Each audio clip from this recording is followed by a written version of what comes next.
Audio Jungle.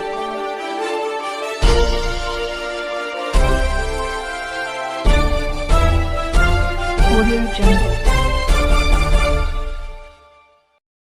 America से डिपोर्टे किए गए भारतीयों को लेकर जिला कांग्रेस कमेटी के अध्यक्ष राजेंद्र प्रसाद दुबे राजन की अध्यक्षता में कलेक्ट्रेट पहुंचकर कार्यकर्ताओं ने माननीय राष्ट्रपति को संबोधित ज्ञापन एडीएम को सौंपा। इस अवसर पर जिला कांग्रेस कमेटी भदोही अध्यक्ष राजेंद्र कुमार दुबे राजन व पूर्व विधानसभा प्रत्याशी वसीम अंसारी ने संयुक्त रूप से कहा कि अमेरिका से भारतीय नागरिकों के हाथ में बेड़िया और पाव में जंजीर डालकर भारत भेजा गया है, जो दुनिया के सामने भारत को शर्मसार करने वाली हरकत है। इस अपमान के बावजूद भी सरकार की जुबान पर ताला लगा हुआ है। उन्होंने कहा कि बहुत बातें की गई कि मोदी जी और ट्रंप जी बहुत अच्छे मित्र हैं, तो फिर मोदी जी ने ऐसा क्यों होने दिया? क्या इंसानों के साथ ऐसा बर्ताव किया जाता है? अमेरिका से जिन भारतीय नागरिकों को बाहर निकाला गया, उनके हाथों में हथकड़ियां और पैरों में बेड़ियां बांध दी गई। ये भारत का और भारतीयों का अपमान है। प्रधानमंत्री जी को जवाब देना चाहिए। इस अवसर पर पूर्व विधानसभा प्रत्याशी सुरेश चंद मिश्रा व वरिष्ठ नेता हसनैन अंसारी ने कहा कि सवाल सिर्फ ये नहीं है कि अमेरिका ने हालात के मारे भारतीयों को दासों की तरह बेड़ियों में जकड़ा और अमानवीय परिस्थितियों में भारत भेजा गया। सवाल ये भी है कि विश्व गुरु होने का दावा करने वाले मौन क्यों हो गए? सवाल ये भी है कि हमारा विदेश मंत्रालय क्या कर रहा है? सवाल ये भी है कि महिलाओं और बच्चों को इन अपमानजनक परिस्थितियों से बचाने के लिए हमारी सरकार ने क्या किया?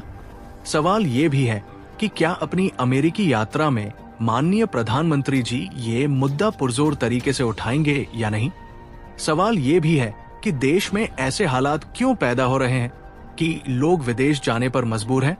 सवाल ये भी है कि देश लौटने के बाद ऐसे लोगों के लिए सरकार का रुख क्या होगा? सवाल ये भी है जिन लाखों भारतीयों पर अमेरिका में आंच आ रही है, भारत सरकार उनके लिए क्या करेगी? आज हम लोग अपने जिला अध्यक्ष डॉक्टर राजेंद्र कुमार दुबे राजन के नेतृत्व में प्रदेश अध्यक्ष माननीय अजय राय जी के निर्देशानुसार जिलाधिकारी जी के यहाँ ज्ञापन देने आए हैं। जिस तरीके से अमेरिका द्वारा भारतीय नागरिकों को अपमानित करते हुए वापस भेजा गया है, यह घोर निंदनीय है। एक बात समझ में नहीं आती है कि जब हमारे देश के लोग गरीबी, भूखमरी, बेरोजगारी, महिलाओं के उत्पीड़न आदि की समस्याओं को लेकर के आवाज़ उठाते हैं, तो हमारे प्रधानमंत्री जी का 56 इंच का सीना दिखाई देता है।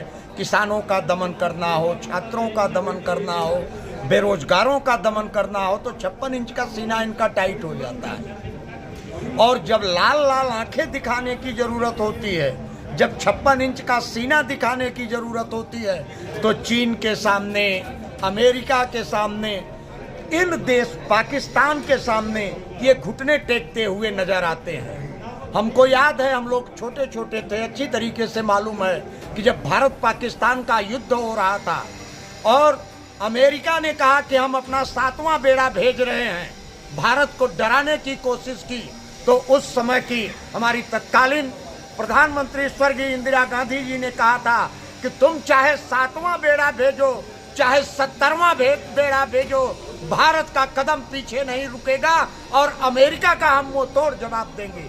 तो आज जरूरत हमको ऐसे प्रधानमंत्री की है। हमारे प्रधानमंत्री को भारत की उस ताकत को याद करना होगा।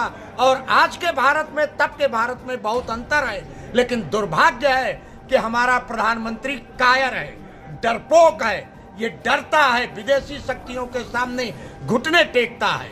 इन्हीं बातों को लेकर के हम जिलाधिकारी के माध्यम से महामहिम राष्ट्रपति जी को ज्ञापन सौंपने आए हैं कि आप इसमें हस्तक्षेप करिए और अमेरिका के राष्ट्रपति के सामने अपना विरोध प्रदर्शित करिए।